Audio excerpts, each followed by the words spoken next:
เป็นเวลากว่า 6 ปีที่สิ่งนี้เป็นความลับสุดยอดในวงการมอเตอร์ไซค์ฮาร์เลย์ในรูปลักษณ์ใหม่แบบที่ไม่เคยมีมาก่อน When it was finally unveiled in the summer of 2001, the new bike came with a long list of firsts. Harley's first liquid-cooled engine, its first exposed steel and aluminum body, the first Harley to do 115 horsepower straight out of the box. They called it the V-Rod.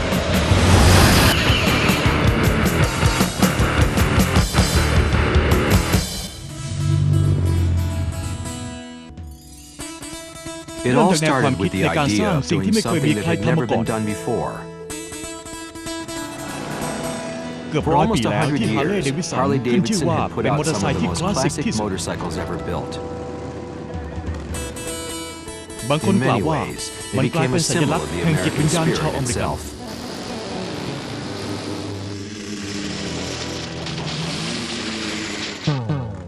By the 1990s, Harleys were so popular that you needed to be on a waiting list just to buy one.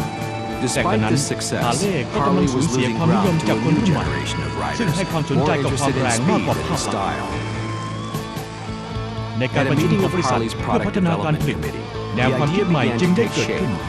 Was it possible to combine the best of both worlds? Speed, power, performance bike wrapped up in a style that was unmistakably Harley. โครงการลับนี้ใช้ชื่อว่า P4 เราสนใจที่จะขยับขยายกลุ่มลูกค้าให้กว้างขวางมากขึ้นไปอีกนะครับทุกคนต่างมีแนวคิดของตัวเองว่าอยากให้มันเป็นยังไงแต่ว่าขณะเดียวกันก็คำนึงถึงคุณสมบัติพื้นฐานที่ต้องยึดไว้เป็นหลักได้แก่ตัวโครงที่เด่นกำลังเครื่องที่แรงการที่จะได้ทั้งความแรงที่ต้องการและประสิทธิภาพอื่นๆมากมายจากรถมอเตอร์ไซค์คันนี้คันเดียวเรารู้ว่าเราต้องสร้างหลายอย่างขึ้นมาใหม่ To find that something new, they turned to Harley's Superbike racing team, which had spent years building and perfecting its own radical racing engine, the VR1000. แต่เดิมนั้น Until now, จักรยาน every ยนต์ของ stock ฮาร์เล engine ย์ Harley เป็น had ระบบ ever ระบาย put ความ on a ร้อน bike ด้วยอา had กาศ been air-cooled. แต่เครื่องยน The ต์ราย racing นี้ team's ระบายความร้อนด้วย VR1000 น้ was liquid-cooled, ำซึ่งหมายถึ which ง meant ค it วาม could เร็ว rev และ higher อั and ตรา go เร่งที่เพิ่ม faster. ขึ้นทัน And that ที was just the เมื่อเริ่ม beginning. ขับเคลื่อน มันมี2เพลามี4 วาล์วต่อลูกสูบแตกต่างจากรุ่นก่อนๆอย่างมากเลยทีเดียวอยู่ดีๆเราก็เกิดอยากทำอะไรที่แตกต่างจากเดิมขึ้นมาความท้าทายจึงอยู่ที่ว่าจะทำยังไงให้ลูกค้าดั้งเดิมของเรายอมรับมัน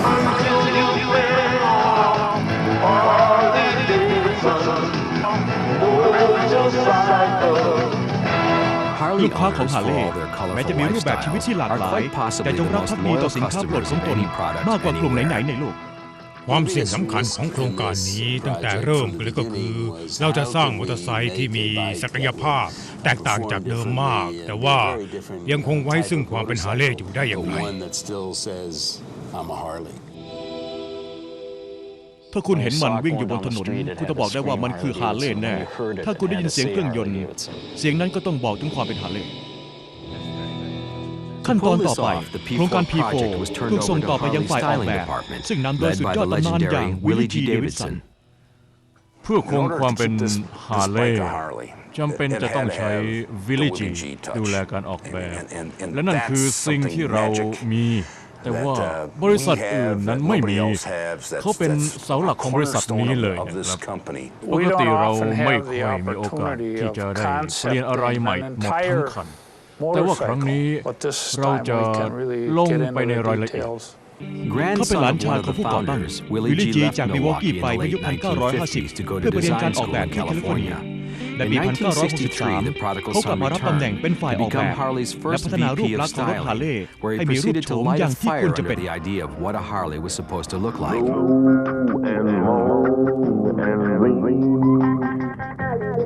แต่ในยุค 60 เจ้าของรถฮาร์เลย์ต่างพากันแปลงโฉมรถของตนให้กลายเป็นงานศิลปะแทนที่จะหงุดหงิดที่รถถูกนำมาดัดแปลงตามใจชอบวิลลี่จีกลับเกิดแรงบันดาลใจเขาเดินทางกลับไปมิลวอกกี้และสร้างซูเปอร์ไกลด์และโลว์ไรเดอร์จักรยานยนต์พันใหม่ซึ่งเรียกว่าเป็นรถสั่งทำจากโรงงานช่วยให้บริษัทฮาร์เลย์เดวิดสันฟื้นตัวจากที่เกือบจะล้มละลายมาประสบความสำเร็จอย่างงดงามจากนั้นเป็นต้นมา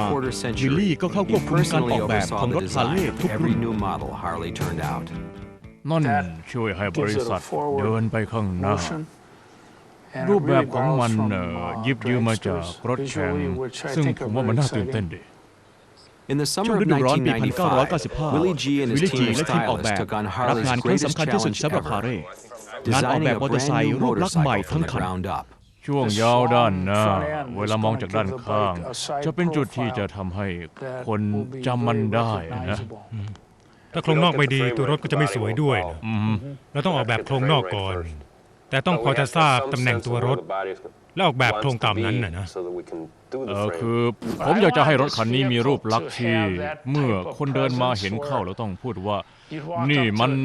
ฮาร์เลย์รุ่นใหม่นี่ว้าว เนื่องจากความแรงเป็นสิ่งสำคัญ Design element. ทีมออกแบบจึงหาแรงบันดาลใจจากรถแข่งที่เรียกว่า dragster ลุยส์เนสเป็นมือขวาของวิลลี่มาตั้งแต่ช่วงปลายยุค 70 รถแร็กมีรูปลักษณ์ที่โดดเด่น มันต่ำยาวชบเฉียวเรียบง่าย นั่นถือเป็นแนวทางในการออกแบบของเรานะครับ คือถ้าได้มองจากมุมด้านข้างนี่มันจะต้องมีลักษณะที่สวยแบบนี้ อ๋อใช่ เคิร์ก แรมูเซน Rasmussen ได้ was รับมอบ brought หมาย on ให้ board แปลง to ภาพวาด transform บน the กระดาษ ideas and เป็นภาพ sketches สาม into มิติในคอมพิว three-dimensional เตอร์ computer-aided designs. เราจะได้เห็นงานเป็น3มิติ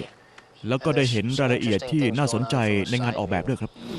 สมาชิกที่อายุน้อยที่สุดในทีม Frank Savage เพิ่งเข้ามาร่วมงานได้เพียง 2-3 เดือนเท่านั้น ถือว่าเป็นการประเดิมงานกับโครงการในฝันของนักออกแบบหลายคน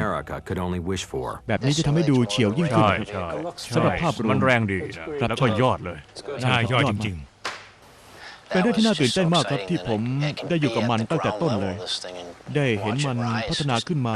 เหมือนฝันที่เป็นจริงหมายถึงผมอาจจะใช้เวลาทั้งชีวิตมองหาโครงการแบบนี้ แต่ว่าควรจะมีโอกาสยาก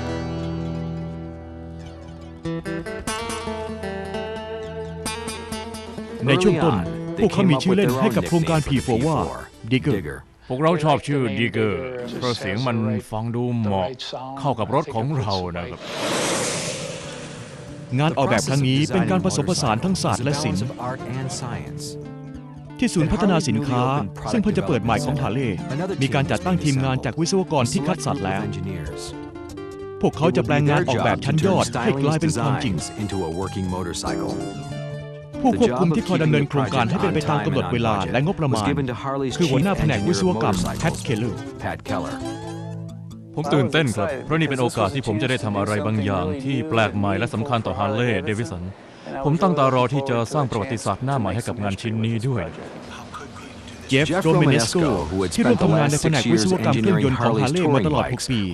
ได้รับเลือกให้เป็นส่วนหนึ่งของทีมออกแบบส่วนโครงรถ P4 ๆ การได้มีโอกาสออกแบบมอเตอร์ไซค์คันใหม่เอียงจากกระดาษเปล่าๆนี้มันเหลือเชื่อมากๆเลยแหละครับ ผู้ร่วมงานของเขาคือวิศวกรกลุ่มเล็กๆที่ร่วมสาบานว่าจะเก็บโครงการไว้เป็นความลับแม้แต่กับคนในครอบครัวณจุดนี้ยังไม่มีใครบอกได้ว่าพวกเขาต้องทุ่มเทแรงกายแรงใจอีกเท่าไหร่กับโครงการใหม่ของฮาร์เลย์ การจะใส่เครื่องยนต์ VR 1000 เข้าไปในโครงรถหมายถึงว่าเราต้องสร้างอะไรที่แตกต่างจากโครงฮาร์เลย์แบบเดิม ความท้าทายอย่างแรกๆคือเราต้องเข้าใจว่าอะไรที่ทำให้รถฮาร์เลย์มีความเป็นฮาร์เลย์อยู่ในตัว เราสามารถเปลี่ยนแปลงมันได้มากน้อยแค่ไหนนะครับ ขั้นตอนแรกก็คือการลองใส่เครื่องยนต์รถแข่ง VR 1000 เข้าไปในโครงรถฮาร์เลย์ดั้งเดิม ทีมออกแบบมาดูในสิ่งที่เราสร้างกันมาตลอด 5 สัปดาห์เขาดูอยู่5 นาทีแล้วก็บอกว่ามันดูเหมือนเอาเครื่องยนต์แรงๆไปยัดอยู่ในโครงอ่อนๆแบบนี้ไม่เอาไปทำใหม่ดีกว่า ก็ถือว่าเป็นการชี้ชัดให้เห็นว่าอะไรไม่ควรทำโครงเดิมของฮาร์เลย์ไม่ได้ออกแบบมาสำหรับเครื่องยนต์ชนิดนี้นะครับ เพราะฉะนั้นเราจึงต้องมาเริ่มคุยกันว่าเราจำเป็นที่จะต้องสร้างอะไรที่แตกต่างจากเดิมโดยสิ้นเชิง นอกจากเรื่องของรูปลักษณ์ปัญหายังอยู่ที่การใช้งานโครงรถดั้งเดิมของฮาร์เลย์ไม่แข็งแรงพอที่จะรับเครื่องยนต์ที่กำลังแรงขึ้นระดับนี้ได้ เรารู้ว่ารถที่เราทำจะต้องแรงและเร็วแสดงว่าโครงรถจะต้องมีความแข็งแรงและมั่นคงกว่าที่เป็นอยู่ เจฟ โรเมเนสโกมอบหมายหน้าที่การออกแบบโครงรถครั้งใหม่ให้กับร็อบ เดนเนอร์วิศวกรรุ่นที่ 2 ของบริษัทที่เริ่มงานที่นี่มาตั้งแต่เมื่อ 12 ปีก่อน รถคันนี้จะวิ่งเร็วกว่ารถที่เราเคยสร้างกันมาทุกวันนี้นะครับดังนั้นโครงของมันจะต้องรับมือกับความแรงระดับนั้นให้ได้ It และ also ยังจำเป็น needed ต้อ to งดู look เป็น like a ฮาร์เลย์ Harley. อีกด้วย เราต้องการโครงที่ดูเรียบง่ายตรงไปตรงมาเราต้องการให้มันส่งเสริมตัวเครื่องยนต์ด้วยวิลลี่จีเคยบอกผมว่าผมต้องการอะไรที่เอาไปแขวนบนผนังและดูราวกับเป็นงานศิลปะด้วยตัวของมันเองซึ่งมันท้าทายพวกเรามากเพราะโครงรถต้องทำหน้าที่ยึดอะไหล่ทุกส่วนเข้าด้วยกันต้องเชื่อมต่อล้อหน้ากับล้อหลังมันต้องทำหน้าที่ทุกอย่างนั้นได้และดูสวยงามในขณะเดียวกันหลังจากเขียนแบบในคอมพิวเตอร์มาหลายสัปดาห์เดนเน็ตหาทางออกได้โดยการทำโครงรถแบบ2แนวโดยปกติแล้วรถฮาร์เลย์จะมีโครงแนวเดียวซ่อนอยู่ใต้ถังน้ำมันแต่เพื่อรับมือกับกำลังรถที่แรงขึ้น P4 จะมีโครง2แนววิ่งอยู่ด้านข้างตัวรถวิลลี่จีและทีมออกแบบชอบแนวความคิดดังกล่าวนี้เราตัดสินใจที่จะดึงสิ่งนั้นมาเป็นจุดเด่นให้มันกลายมาเป็นส่วนหนึ่งของงานออกแบบปัญหาเดียวก็คือมันสร้างได้จริงหรือไม่สนับสนุนโดย Royal House สร้างบ้านด้วยสมอง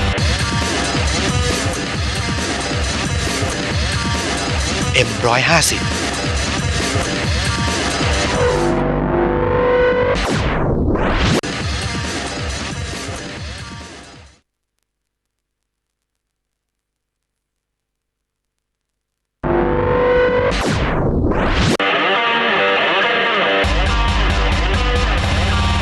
สนับสนุนโดยโนเกีย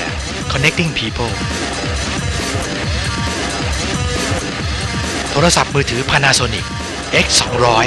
บางเบาโฉบเฉี่ยวเกินใคร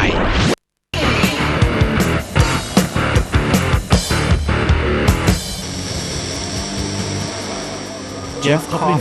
เป็นหนึ่งในทีมวิศวกรที่ต้องมาทำงานโหดนี้ให้สำเร็จ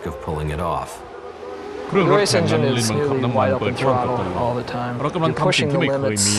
เรามีส่วนประกอบที่เบามากทีนี้เราก็ต้องวิ่งให้ได้ถึง400 ไมล์เพื่อจะวิ่งให้ได้นานสักอาทิตย์หนึ่งเครื่องรถแข่งนอกจากจะมีราคาที่แพงแล้วยังมักจะไม่ผ่านกฎหมายควบคุมระดับเสียงอีกด้วยเครื่องรถแข่งราคาประมาณ 40,000 เหรียญถึง 100,000 เหรียญเพื่อช่วยให้เครื่อง VR1000 สามารถอยู่ได้นานกว่า1อาทิตย์วิ่งได้ดีบนถนนและมีราคาที่ไม่สูงมากฮาร์เลย์ต้องหันไปพึ่งบริษัทพอร์ชซึ่งเป็นหนึ่งในผู้นำในการสร้างเครื่องยนต์เราได้จ้างทีมงานเก่งๆมาเพิ่มเพื่อดูแลการผลิตจะได้มีคนฉลาดมาช่วยกันสร้างงานให้ออกมาดีที่สุดPorsche's engineering services facility in Weissach, Germany is renowned for its performance engine designs. ช่วงปลายปี 1996 ทีมจากฮาร์เลย์ก็เข้าร่วมทำงานที่นั่นเพื่อร่วมกันสร้าง P4 ในขณะเดียวกันที่มีวอลกี้วิลลี่จีและทีมกำลังช่วยกันออกแบบหน้าตาของรถคันใหม่ภาพลักษณ์ของฮาร์เลย์มีลักษณะเด่นชัดที่เรียกว่า V-Twinเป็นที่รู้กันดีในบริษัทว่ารถคันนี้จะต้องมีรูปลักษณ์ที่สวยเฉียวยอดเยี่ยมมากผมมักมองมันเรากับเป็นเครื่องเพชรเป็นรูปร่างของมนุษย์ซึ่งก็ดูทรงผลดีและที่นั่นแน่มันต้องมีลักษณะของวิทวินด้วยนะพวกเขาสร้างหุ่นจำลองดินเหนียวขึ้นมาเพื่อจำลองรูปแบบคร่าวๆสิ่งหนึ่งที่ออกแบบเพื่อความเป็นศิลปะก็คือคลีปอากาศเราลองพยายามลองเล่นกับตัวคลีปดูว่าจะเอาลงให้มากที่สุดได้แค่ไหนเราพยายามทำให้มันเหมือนกับรถมอเตอร์ไซค์แดกที่มีถังใหญ่ๆประเด็นใหญ่เรื่องหนึ่งก็คือจะวางท่อน้ำไว้ที่ไหนประเด็นที่ยากก็คือเราจะระบายน้ำออกทางไหนดีวิธีที่สะอาดและถูกต้องที่สุดก็คือต้องต่อท่อลงจากหม้อน้ำโดยตรงผ่านทับท่อที่ฐานซึ่งแลดูไม่สวยเลยแม้แต่น้อยเพราะว่ามันดันไปซ้อนทับส่วนที่เราอุตส่าห์พยายามออกแบบให้มันสวยงามมากขึ้นวิธีแก้ปัญหาก็คือเดินท่อใหม่ให้ขึ้นไปอยู่เหนือตัวเครื่องยนต์มันดูเป็นเรื่องใหญ่ที่เราไม่ทำให้มันสมดุลเหมือนกันทั้งสองข้างผมว่าทีมวิศวกรคงไม่ค่อยจะพอใจกับจุดนี้นักนะสิ่งหนึ่งที่ผมบอกกับทีมวิศวกรเวลาที่พวกเขาหงุดหงิดก็คือการเดินทางมาสำคัญกว่าปลายทางนะครับเพื่อสร้างแบบจำลองมอเตอร์ไซค์แฟรงค์ ซาเวจสร้างหุ่นเท่าจริงขึ้นมาโดยใช้โครงไฟเบอร์กลาสยางรถยนต์และดินปั้นรูปจำลองจำนวนมาก ความรวดเร็วในการสร้างแบบด้วยดินมันก็เร็วพอๆกับวาดบนกระดาษสำหรับผมแล้วการโปะดินก็เหมือนกับการวาดเส้นถ้าไม่ชอบก็แก้ไขได้อย่างรวดเร็วเราวิพากษ์วิจารณ์กัน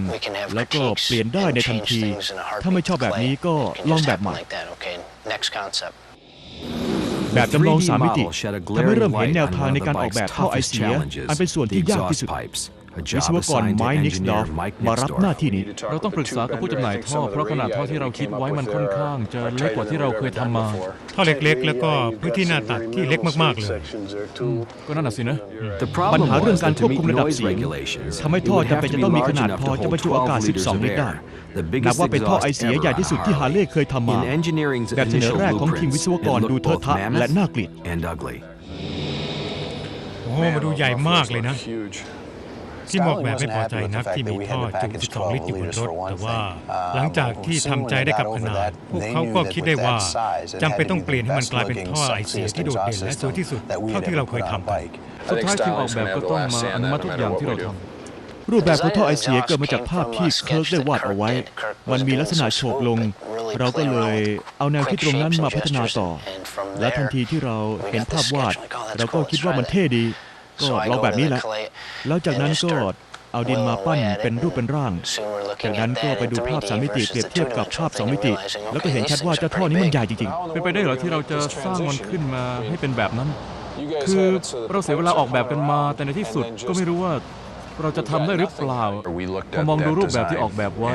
ทันใดนั้นเราก็กลัวขึ้นมาจับใจว่าหุ่นจำลองดินปั้นนั้นสวยมากก็จริงแต่มันคงจะสร้างจริงไม่ได้เลยเหมือนที่วิศวกรคนหนึ่งพูดว่ามันเหมือนเอาน้ำหนัก10 ปอนด์ไปยัดใส่ถุงที่จุใค่5 ปอนด์ต้องนึกไว้เสมอว่าท่อไอเสียมันจะเด่นมากๆก็รู้อยู่เรามีท่อขนาดใหญ่ 3-4 ฟุตที่จะเห็นเด่นแต่ไกลตรงด้านข้างของมอเตอร์ไซค์เนี่ยแต่ปัญหาท้าทายทีมออกแบบและทีมวิศวกรยังไม่หมดเท่านี้หม้อน้ำรถเราไม่เคยมีหม้อน้ำรถมาห้อยอยู่กับรถของเราเลยนะครับทุกคนต่างกลุ้มกันเรื่องหม้อน้ำรถและผมว่ามันเป็นสิ่งหนึ่งที่วิลลี่ควรจะคิดหนักที่สุดในเรื่องของตัวรถเพราะว่าเราไม่เคยมีมาก่อนเราไม่เคยจะต้องติดตั้งหม้อน้ำเลยเราไม่อยากแค่จะแขวนมันไว้ตรงหน้ารถเพราะว่าใครเขาก็ทำกันอย่างนั้นเหมือนกันพวกเขาหาวิธีจะติดหม้อน้ำในตำแหน่งที่ได้รับอากาศมากพอแต่ก็ยังคงดูสวยงามหน้าที่การออกแบบในส่วนนี้เป็นของวิศวกรโจแชฟเฟอร์และทีมคอมพิวเตอร์จอห์นไมร์มันต้องมีลักษณะแบบรถฮาร์เลย์ซึ่งหมายถึงมันต้องเชื่อมกับตัวรถซึ่งการจะทำแบบนั้นและยังคงเป็นระบบระบายความร้อนที่ทำงานมีประสิทธิภาพอากาศผ่านมากพอและช่วยให้ตัวเครื่องเย็นลงได้นั้นเป็นเรื่องที่ท้าทายมากครับผมว่าถ้าวางตรงกลางเนี่ยอากาศคงจะผ่านได้ไม่มากพอเราต้องยื่นมันออกมาข้างนอกอีกนะครับเอายังไงช่วยลองทำให้มันกว้างขึ้นอีกได้ไหมจะว่าไปนี่มันเป็นอะไรที่ผมก็ไม่เคยคิดมาก่อนเหมือนกันผมว่าทีมออกแบบต้องเครียดแน่ๆเลยเพราะว่าตอนนี้มันก็กว้างกว่าที่พวกเขาต้องการแล้วนี่นะตอนแรกเราคิดว่าจะทำให้มันดูกลมกลืนไม่แตกต่างมากที่สุดเท่าที่จะทำได้นะครับต้องทำให้มันเหมือนกับเป็นส่วนหนึ่งของตัวมอเตอร์ไซค์ครับเหมือนมันไม่ใช่หม้อน้ำเป็นระบบที่ถูกซ่อนไว้อย่างดีแบบแรกที่เราออกแบบไว้มันเล็กซึ่งเราชอบแบบจำลองหม้อน้ำแบบแรกถูกทดสอบในอุโมงค์ลมเพื่อดูว่าปริมาณลมที่ผ่านมามากพอหรือไม่เราปิดมันมากเกินไปไม่ได้ผลมันเป็นหลักฐานยืนยันว่าอากาศผ่านไม่มากพอที่จะช่วยให้เครื่องยนต์เย็นลงได้ปัญหาส่วนหนึ่งเกิดจากล้อหน้าเป็นเหมือนตัวกั้นลมทันทีที่รถวิ่งอากาศจากด้านหน้ารถก็จะถูกบีบให้ผ่านออกไปด้านข้างจนหมดเลยล่ะวิศวกรแนะนำให้ทำหม้อน้ำให้ใหญ่ขึ้นและเพิ่มตัวดักลมจากด้านข้างของล้อหน้าทั้ง2 ด้านวิศวกรชอบหม้อน้ำที่ใหญ่ๆอยู่ด้านนอกให้อากาศผ่านไปเยอะๆเลยพวกเขาจะมาแล้วก็บอกว่าเป็นยังไงคิดว่าแบบนี้จะใช้ได้ไหมมันดูเหมือนแผงกันอะไรสักอย่างหนึ่งที่ดูเป็นสมมาตรผมก็เลยบอกเขาว่ามันเหมือนกับกล่องอะไรก็ไม่รู้คือไม่รู้สินะแต่ว่ามันไม่สวยเอาซะเลยมันเหมือนกับกล่องขนมขนาดใหญ่ยืดออกมารับอากาศเราก็เลยจำต้องประนีประนอมกันว่าผลกลับไปได้อีกแค่ไหนได้ไหมแบบนี้เหรอใช่ตามแนวนั้นไปเลย โอเคแล้วตรงท้ายนี่ตรงท้ายลดได้อีกนิดหน่อยก็ดีนะแล้วก็ให้มาแนวนี้ซะหน่อยผมก็จะกลับมาแล้วก็บอกว่าไม่มันต้องกว้างกว่านี้ต้องใหญ่กว่านี้อีก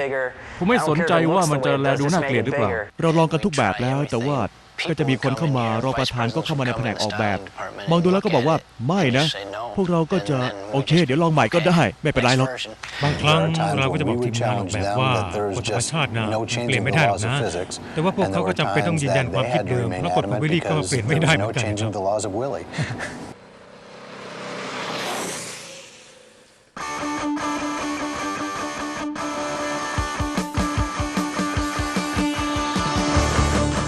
2 ปีหลังจากเริ่มโครงการ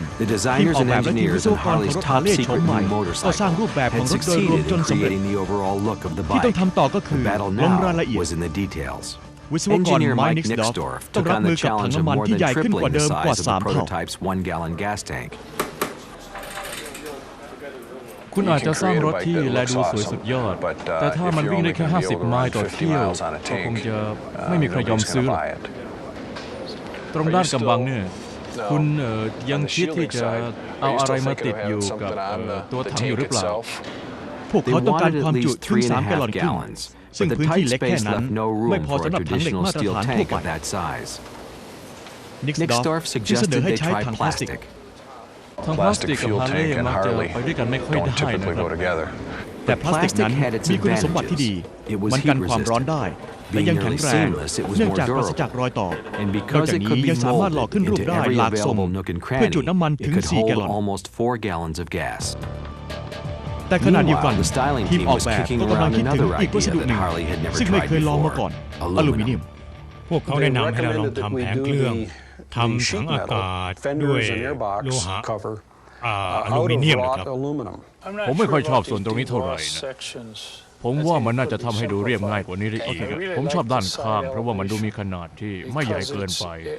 แล้วมันก็ยังดูยาวขึ้นอีกด้วยนะเนี่ยเห็นไหมเนี่ยเราอยากให้ผลลัพธ์สุดท้ายช่วยส่งเสริมตัวรถนะครับและเมื่อคิดถึงอลูมิเนียมก็ต้องคิดถึงเฟอร์รารี่คิดถึงรถในสนามแข่งมันยังเป็นวัสดุที่เมื่อใช้ร่วมกับโครเมียมแล้วมันแลดูเรียบง่ายแต่ว่าสวยงามมากเลยทีเดียวอลูมิเนียมเป็นวัสดุที่พิเศษมากมันมีน้ำหนักเบาปลูกพังยากอายุใช้งานคงทนแต่ปัญหาก็คือมันยากที่จะขึ้นรูปให้เป็นทรงต่างๆบ่อยครั้งที่เราเดินทางมาถึงจุดที่ยากลำบากแต่ผลลัพธ์สุดท้ายก็จะเป็นสิ่งที่ยิ่งใหญ่และคุ้มค่ามาก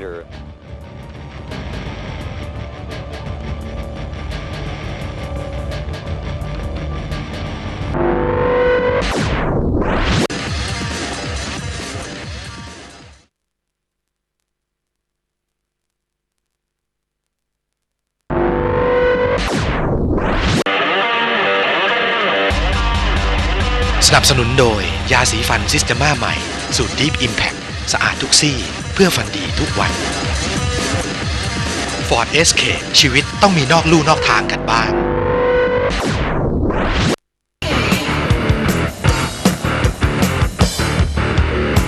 เรื่องใหญ่ที่จะเป็นปัญหาอยู่ก็คือส่วนที่สำคัญที่สุดหัวใจของรถฮาร์เลย์ทุกรุ่นเครื่องยนต์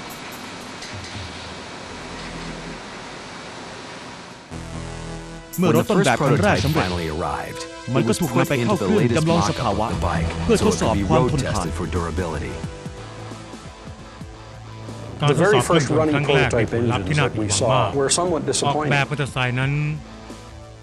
ยากกว่าการออกแบบรถยนต์ทั่วไปอย่างเช่นอัตราการเร่งเครื่องที่สูงกว่ามากถึงยังไม่สำเร็จแต่ฮาร์เลย์ก็ยังมั่นใจในความสามารถของทีมงานที่จะรับมือแก้ไขปัญหาที่เกิดขึ้น เราพยายามอย่างหนักที่จะรวมพลังของทั้งสองบริษัทเราได้คนเก่งๆจากทีมพอร์ชมาหลายคนรวมทั้งทีมงานจากฮาร์เลย์เดวิสันที่ร่วมกันออกแบบเครื่องยนต์กันใหม่จากจุดนั้นทันทีที่เราก้าวหน้าไป2 ก้าวเราก็ต้องถอยกลับ1 ก้าวและที่ก็2มันทำให้หัวใจเราเริ่มปั่นป่วนค่อยเขวต้องทุ่มเงินอีกเท่าไหร่กันต้องเสียเวลาอีกเท่าไหร่โครงการ P4 มีเวลายาวนานกว่าที่ทุกคนคิดเอาไว้แต่ความล้มเหลวก็นำไปสู่ความสำเร็จ สิ่งหนึ่งก็ one, คือ the ทีมวิศ engineering วก team ร found ค้น a พบ way วิ to ธี make a จะสร้าง frame โครง that รถ had both ที่มี the ส่วน elegant โค้งเว้า curve อย่างสง่า styling งาม wanted and the โดยจะมีความค durability งท that น the ที่ new จำเป็น engine ต่อเครื่องยน demanded. ต์เอาไว้ และเรายังสามารถลดตำแหน่งจุดเชื่อมต่างๆลงได้ด้วยนะครับตัวโครงทั้งหมดเป็นโลหะชิ้นเดียวกันซึ่งหมายถึงเรากำลังเข้าใกล้ความสำเร็จแล้วผมไปค้นคว้ามากมายเกี่ยวกับวิธีที่จะสร้างวัสดุจนกระทั่งไปพบกับบทความที่กล่าวถึงไฮโดรฟอร์มิง Hydroforming is a process that uses water pressure to bend and shape sections of pipe from the inside. ขั้นตอนของมันก็คล้ายกับการขยายวัสดุแบบเป่าลูกโป่งดันออกจากด้านในให้กลายเป็นรูปต่างๆ ซึ่ง It ช่วยให้พวก allowed เขา them to ลดจุ reduce ด the เชื่อมต่อ number วั of สดุ welds จาก from 17 เหลือเพียง 17 7 to เท่านั้น 7. แล้วยังช่วยให้ทีมออกแบบและผลงานที่สามารถเอาขึ้นไปแขวนโชว์บนผนังได้ An และการ equally แก้ปัญหาที่ ingenious เฉียบคมไม่ solution แพ้ was กันก็ finally คือ found for making a การ big ทำให้ท่อไอ exhaust เสี look ยดู small. เล็กลง ตัวเก็บเสียงทั้งสองที่ออกแบบมาตามคำขอนั้นแทบจะเป็นไปไม่ได้ที่จะให้โค้งโดยมีลักษณะรูปตัว S ตามต้องการนะครับเราก็เลยต้องมีแนวความคิดใหม่ก็คือสร้างส่วนที่สามขึ้นมา The two pipes coming out from the engine feed into a single chamber, the so-called third ซึ่งเป็น volume, วิธีการลดข creating นาด a ทางสาย cleverly ตา concealed extra space. ส่วนที่สามทำหน้าที่เป็นจุดที่เชื่อมท่อทั้งสองและแยกมันออกอีกครั้งหนึ่ง อุปสรรคอีกอย่างที่ยังเหลือก็คือ was การ getting the หาทาง notorious ทำให้หม้อ radiator น้ำ cover, ที่มีชื่อเล่นว่ากล่อง nicknamed กัมบี้ Gumby's ออกมาดู casket, ดี to both และ look ใช้งาน good ได้ and to work. ถ้าปรา Without ศ good จาก air การระบายอากาศ circulation, the เครื่ engine อง would ยนต์จะร้อนเกิน overheat. ไป In จาก wind การทด tunnel สอบในอุ tests, โมงค์ลม they found they พวก could เขาพ get บ air ว่ามีลม flowing ผ่าน to the หม้อน้ำอยู่ radiator. They just แต่ยัง couldn't ไม่ keep สามารถ it. ดักเก็บลมไว้ได้ ถ้าเรามีท่อดักลมขนาดใหญ่เราก็จะกักลมได้ แต่ว่าผลมันจะไหลจากด้านหนึ่งไปอีกด้านหนึ่ A ง breakthrough และการ finally แก้ปัญหา came ก็มา using ถึง an air scoop โดย made การ out ใช้ of วั a สดุ most ที่ไม่มีใคร unlikely คาดคิด material, กล่ a องพัส Federal ดุของ Express FedEx box. หนึ่งในผู้เชี่ยวชาญที่อุโมงค์ลมแนะนำความคิดให้ติดเครื่องสร้างวังวนขึ้นทางด้านหลังของโครง A vortex เครื่องสร้างวังวน generator คือ is ชื่อ a fancy เท่ๆของ name แผ for ง a ปั่น fin อากาศ that stirs up the air. เราแค่เอาแผงจากกล่องมาติดเป็นแถบตรงนี้ พอทำอย่างนั้นแล้วมันช่วยให้มีกระแสลมไหลผ่านตัวระบบมากขึ้น ช่วยเพิ่มประสิทธิภาพได้มากทีเดียวครับ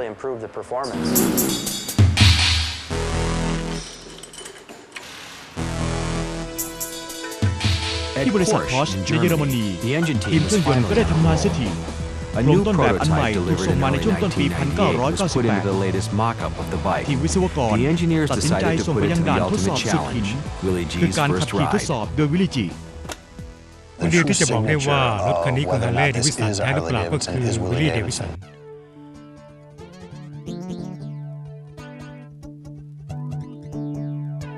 การทดสอบวันนั้นเท่าที่ผมจำได้เขาเป็นรองประธานหนึ่งใน2-3 คนที่ได้ลองขับเพราะว่าวิลลี่ดันไปทำรถพัง โอ้ยมองตอนนี้ก็ตลกดีครับ แต่วันนั้นมันไม่ขำเท่าไหร่นะ คือมันเป็นเครื่องต้นแบบซึ่งอุปกรณ์บางส่วนก็ยังทำด้วยมือ แต่ว่าผมดันเร่งเครื่องเต็มที่เลยก็เลยต้องเอามาซ่อม แต่ว่าอย่างน้อยผมก็ได้ขี่มันด้วยรอยยิ้มฉีกถึงใบหู ถึงแม้ว่ารถจะพังแต่ทันทีที่เขาบอกว่านี่สิสุดยอดฮาร์เลย์เดวิสันพวกเรารู้ทันทีว่าเรามาถูกทางแล้ว ความ The ท้าทาย challenge ต่อไป now ก็ was คือ making an engine ทำให้ that เครื่อง would ยนต์ hold วิ่ง up ได้ for the ระยะ long ไกล run. เพื่อหา As a เกณฑ์ชีวัด benchmark to shoot ทีม for, วิศวก the ร joint แนะ engineering นำให้ทด team สอบกับ suggested ดูเซ the ลดอฟ infamous Dusseldorf ซึ่ง test. หมายถึงเส้นทางหฤโหด The จากบริ test ษัท simulated a ในไว grueling แซก trip from ไปยัง Porsche's ดูเซล facility ดอฟ in Weissach to บนเส้นทางด่วน Dusseldorf พิเศษ along ในเยอร Germany's มนี notorious high-speed autobahn.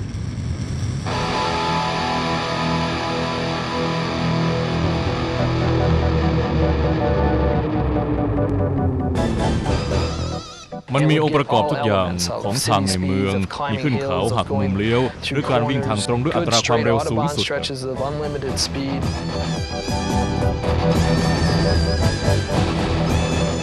ความเชื่อของผมว่าถ้าเราผ่านด่านนี้ไปได้การเดินก็ไม่ยาก เนื่อง Because จา it ก was พบเป็นการไม่เหมาะส impractical ม to ที่จะ monitor ทด the สอบบน test ถน on น the จริง actual roads, ทีม it งาน was จึง run จะไปต้อง on ใช้ an เครื่อง engine จำลองสถาน simulator การณ์ called ชื่อ a ว่า dynamometer. ไดนาโมมิเตอร์ สิ่งที่เราต้องเจอก็คือเส้นทางที่มีอุปสรรคสิ่งกีดขวางการขึ้นที่ลาดชัน โดยเป้าหมายก็คือวิ่งให้ได้ 500 ชั่วโมงหรือราว 21 วันโดยที่ไม่หยุด คงจะประมาณชั่วโมงที่ 50 ที่เราคงจะเริ่มเห็นปัญหา เนื่องจาก Because นี่ it ไม่ใช่ร wasn't ถ a ยนต์ car engine, บางคน some จึงแนะนำว่า suggested that a lower จะมี number เหตุ might ผล be ขึ้น more ถ้าลด realistic. ตัวเลขชั่วโมงให้น้อยลง เราอาจจะเถียงได้ว่าทดสอบแบบนี้โหดไปหรือเปล่าเอาแค่400 ชั่วโมงก็น่าจะพอแล้วดีถมไปแล้วแต่เราก็ไม่ยอมเรายืนยันที่500 ชั่วโมงตลอด For ทั้งปี well over a ที่ year, เครื่องยนต์เคลื่อน one แล้วเค engine ลื่อน after เล่าสู้ another ระ was บบนี้ pushed to ไม่ the ไหว breaking point. แต่ทีมวิ The ศว joint กรก็เรีย engineering นรู้ team เพิ่มขึ้น learned from ถึง each ความผิดพลาด setback, ในแต่ made ละครั้ง improvements, then tried again. หลัง Their จากแก้ไข tenacity และทำ paid มาอยู่หลาย off. ครั้ง In March เดือนมีนาคมปี 2000, an engine 2000 passed ร the ถมอเตอร์ไซค์ก็ 400-hour สามารถวิ่ง point ได้นาน and ถึง was still 400 ชั่วโม running. งและยังคงวิ่งต่อไปทุกคนผลัดกันโทรมาทุกๆ 20 นาทีใกล้ถึงเป้าหมายหรือยังใกล้ถึงหรือยังเพราะเราเข้าใกล้จุดหมายเต็มทีแล้วทุกคนพากันส่งแรงใจมาให้จักรยานยนต์ที่เริ่มจากความยากลำบากมาตอนนี้ได้ไปไกลเกินความคาดหวังด้วยกำลัง115 แรงม้า 9,000 รอบต่อนาทีความเร็วสูงสุด 140 ไมล์ต่อชั่วโมง With a top speed of ส่ง over ผลให้มันคือรถ 140 ฮาร์ miles เล per ย์ที่เร็ว hour, it would be และส่งพ Harley's ลังที่สุด fastest, เท่า most ที่เคยมี powerful มา engine ever. It พว was กเขา so ถึง innovative กับ they เรียกมัน decided ว่า to call it การ the ปฏิวัติ revolution.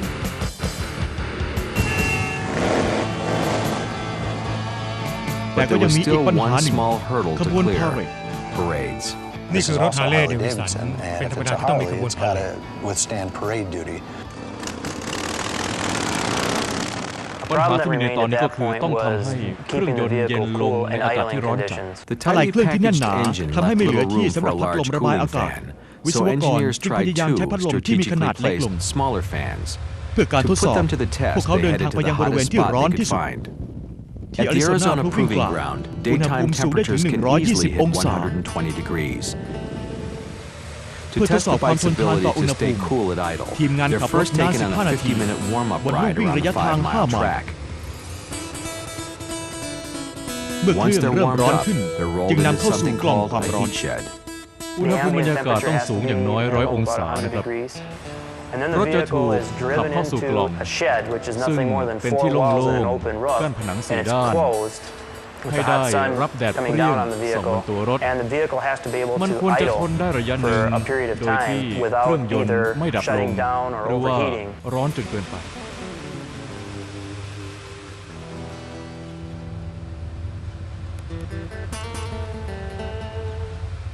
When the time is up, the bikes are taken out and ridden for another hour in the blazing heat, และก then ลับ put เข้าสู่ back ก in ล่อ the งอีก shed. ครั้ง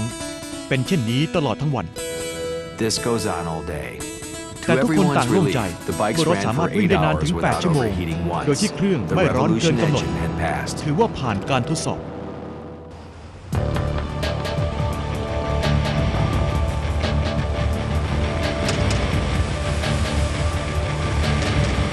After หลัง nearly จาก 4 4 ปีใน years การ of ออกแบบ design and รถต้น engineering, แบบรุ่นใหม่ของ prototypes ฮา of ร์เลย์ Harley's top กำลัง secret จะต้องเข้าสู่ performance การทด bike สอบ had to ครั้ง face their สำคัญที่สุด toughest challenge yet: การวิ่งบนถนน months จริ of ง real-life นานเกือบเดือน durability tests. เพื่ To อเป็ guard นการ against ปิดบังรูปลักษณ์ unauthorized publicity อลู on มิ the เนียมใน work in ตัวรถ progress ถูกพ่น bike, ทับ the ด้วยสี distinctive ดำด้านทั้ง aluminum หมด bodies were spray painted flat black. ถ้าเกิดมีใครพยายามที่จะถ่ายรูปก็คงเป็นเรื่องยากที่จะเห็นรายละเอียดชัดเจน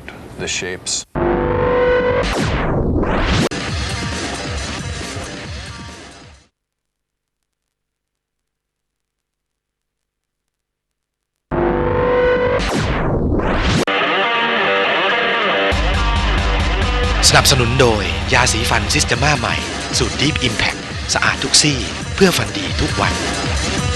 ติดลามิน่าฟิล์มดีกว่าผู้เชี่ยวชาญฟิล์มกรองแสงทุกประเภทมาตรฐาน ISO 9001The bikes were ridden as much as 80,000 ในสภาพถนน miles ที่ in a แตกต่างกัน variety of conditions to เพื่อทด test สอบ which ความสา parts มารถใน held ส่วน up and ต่าง which parts didn't. ๆ หลังจาก After ผัดกัน each ขับ 8-hour กะละ shift, 8 ชั่วโมง the riders got ผู้ to ที่ขับ give ขี่ their ก็ถือโอกาส opinions มาเล่า about ความ what เห็น they ส่วน liked ตัว and ของ what พวก they เขาว่า didn't. ชอบหรือไม่ชอบตรงส่วนไหนบ้าง เราทดสอบความดังเสียงการสั่นของเครื่องการหยุดตำแหน่งที่นั่งไฟหน้ากระจกมองเบรกแล้วก็คันเร่งทุกอย่างเลยครับเราทดสอบหมดเลย ไม่ In ใช่แค่ถ addition นน to เรียบ straight เท่านั้น track, the มันยัง bikes ได้ท were ดสอบ also การวิ่ง run หลายพัน several ไมล์ thousand บน miles ถน on น a ที่ขรุข grueling ระ bump course. จุดประสงค์ของการวิ่งแบบนี้ก็เพื่อให้เกิดความเสียหายมากที่สุดในระยะเวลาสั้นที่สุดรถอาจจะพังแต่เราจะได้ทราบข้อเสียที่เราไม่เคยทราบมาตั้งแต่เนิ่นๆ To เพื่อทดสอบกับสภาพถนนที่เลวร้ายเกินความเป็นจริงต่อไปรถต้นแบบอีกกลุ่มหนึ่งถูกทยอยส่งไปทดสอบที่มิลวอกกี้ที่ห้องติดโลหะทองแดงเพื่อกระหน่ำรถมอเตอร์ไซค์ด้วยคลื่นวิทยุเพื่อจำลองสภาพที่อาจจะต้องไปเจอในท้องถนนมีทั้งคลื่น CB AM FM คลื่นโทรศัพท์และคลื่นวิทยุอื่นๆ จุดประสงค์ก็คือการทดสอบกับคลื่นรบกวนเครื่องจะส่งสัญญาณไปสะท้อนกับทองแดงที่ผนังโดยมีพัดลมเคลื่อนที่คอยปั่นสัญญาณให้เข้าถึงตัวรถอย่างรุนแรงขึ้น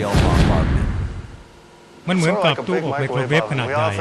ทะเลาะกันเล่นบ่อยๆว่านี่ถ้าเอาจริงและคงทำข้าวโพดคั่วได้มากกว่าใครๆ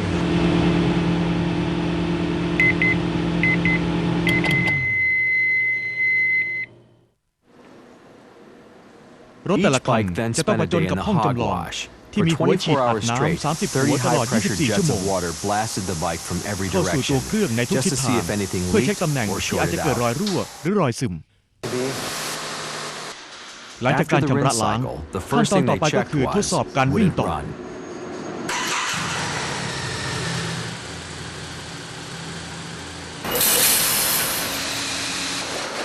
ในจุดต่อไปรถถูกส่งไปยังเครื่องกระแทกกระทุ้งเขย่า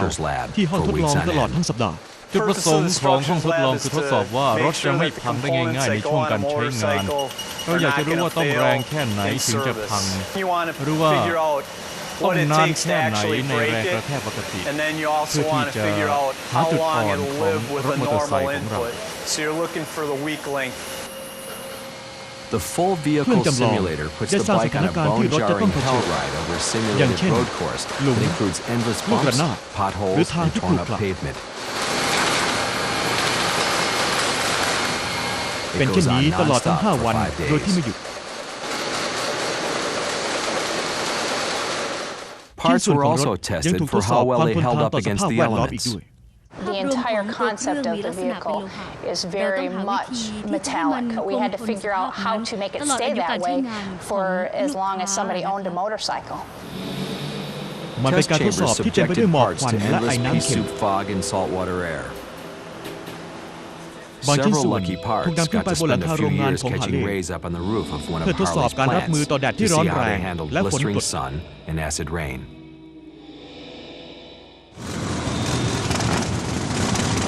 แต่บททดสอบสำคัญของฮาร์เลย์ก็คือเรื่องเสียง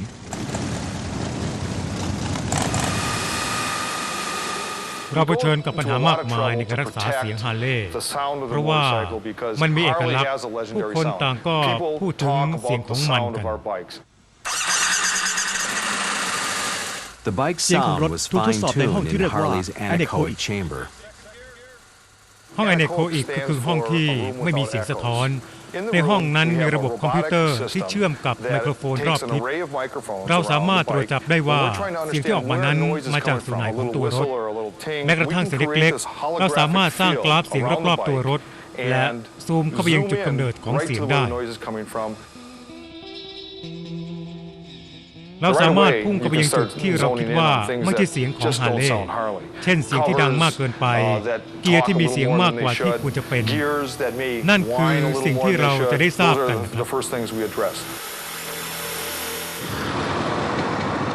พวกเขาจะต้องมั่นใจได้ว่ารถจะผ่านมาตรฐานข้อกำหนดด้านเสียงทั่วโลกเมื่อรถใกล้เสร็จสมบูรณ์ลูกชายของวิลลี่จีบิลเดวิสันและทีมขายของฮาร์เลย์ต้องรับมือกับปัญหาที่ท้าทายที่สุดจะเรียกมันว่าอะไรดีเรามีกันเป็นร้อยๆชื่อเลยนะครับชื่อนี้ไหมโทสเตอร์เลยเรากำลังขี่รถโทสเตอร์อะไรแบบนั้นฉันกำลังขับรถโทสเตอร์เนี่ยนะไม่ไหวมั้งคือเราเสียเวลาไปเกือบปีเลยทีเดียวฟูเบลลี่ CRC ผมไม่ค่อยจะชอบชื่อนี้เท่าไหร่ไม่ชื่อที่เราชอบดันไปซ้ำกับชื่อสินค้าในญี่ปุ่นเคยมีชื่อหนึ่งแต่ว่าพบว่ามันเป็นชื่ออุปกรณ์ทำความสะอาดในยุโรปเราก็เลยคิดว่าคงใช้ชื่อนี้ไม่ได้จุดสำคัญก็คือจะต้องหาชื่อที่ทันทีได้ยินก็จะเห็นภาพของตัวรถได้ทันทีเป็นชื่อมาลงตัวกันอย่างเหมาะเจาะหลังจากที่พยายามตั้งกันมาหลายชื่อก็มีชื่อหนึ่งที่เราเริ่มจะพูดกันมากขึ้นหลายคนก็เริ่มจะติดหูกับมันนั่นก็คือวีรอดวีหมายถึงเครื่องยนต์วีทวิน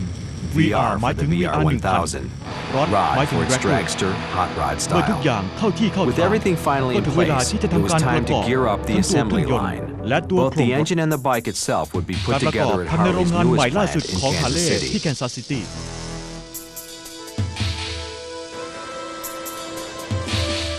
At the head of the new V-Rod assembly line would be the world's first fully automated pipe cutting โดย robot. มีกล้องใช้แทน Using สายตา cameras for eyes, it มัน could สามารถกำหนด recognize ความยา whatever ว length pipe ตัด it ด้วย was แสงเล given, เซอร์ cut และ it ตำ with แหน่ a งที่แม่น precision ยำ laser, และทด then สอบ do คุ its ณภาพ own ของผล quality check of the end result. ความ The ร่วมมือกัน successful กับบริษัท partnership พอร์ช with ยัง Porsche ดำเนินต่อไป continued. วี The รอดผลิตขึ้น Revolution engine would ภาย be ใต้การ built ประ as สาน a งาน joint ของทั้ venture ง in สอง the บริ same ษัท plant as the rest of the bike. ถึง Though แม้ the ว่าวีรอ V-Rod ด wouldn't จะ go ยังไม่ into ผลิต full ยางเต็ม production อัตรา until after the จนกว่าจะถึง dealer วันเปิด show, ตัว the สินค้า assembly line had to be แต่ put การ through ดำ its เนินงานก็ถูก paces. เตรียมการเอาไว้เพื่อ Setting รับ up มือ for กับขั้น mass ตอนที่กำลัง production จะตาม and มา adapting to an การ assembly ผลิต line สร้างความ created ท้า new ทายให้กับ challenges Harley for Harley. เพราะลักษณะ Because รู of ป the ต่ำ lean, ของโคร low งรถนั้น design of the ผลิต bike, ได้ยาก it มาก proved difficult to fit the วิธี engine แก้ into ปัญหา the ก็คือ frame. The การสร้างแนว solution: โครงคู่ two ที่สามารถ removable จะถอดออก rails ได้ that would also ซึ่ make ง it ช่วยเพิ่ม easier ควา to มสะดวก service ใน the การ bike. ดูแล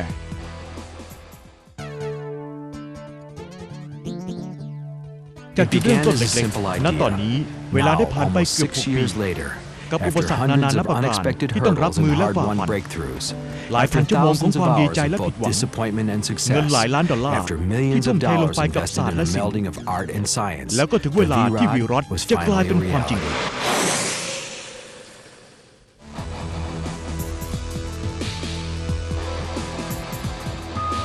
การ The เผยโฉ official มวีรอ launch ด of ครั้ง the แรก V-Rod was กำหนดให้ scheduled เป็น for วัน the พบปะ annual ผู้จัด Harley จำหน่ายประ Davidson จำปีของ dealer ฮาร์เลย์เด meeting วิสัน held this ที่ year ศูน at ย์ป the ระชุม Los ลอสแองเจ Angeles ลิส Convention Center.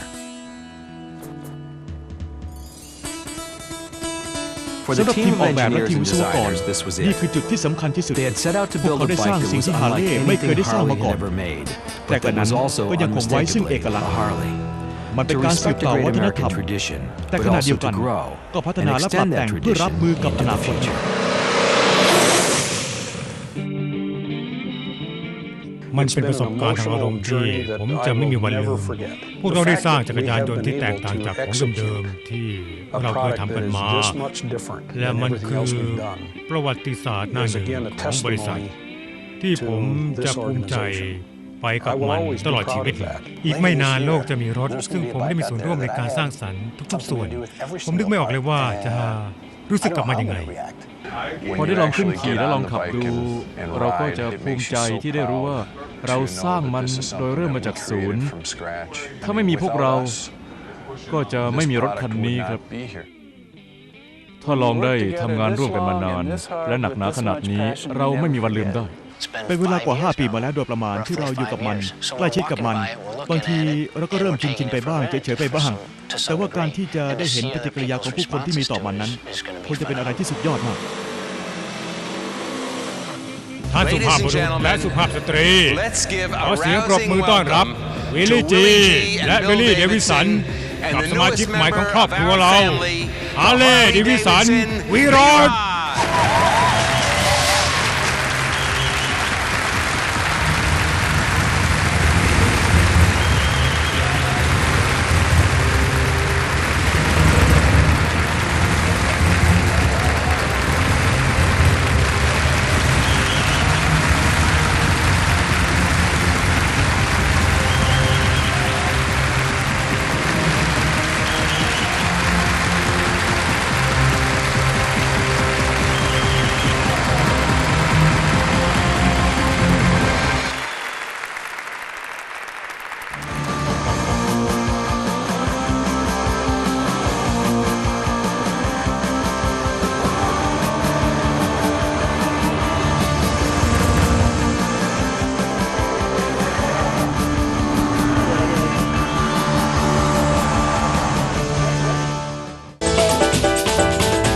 มีคนบอกคุณว่าคุณสามารถกระชากวัยให้เด็กลงได้10 ปีภายใน10 สัปดาห์คุณจะเชื่อหรือไม่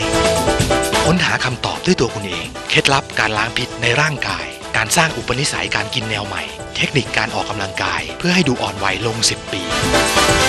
ในสารคดีนวัตกรรมเพื่อสุขภาพที่ถังความคิด Think Tank เสาร์และอาทิตย์ที่16 และ 17 กรกฎาคมเวลา 15 นาฬิกาทาง Modern Night TV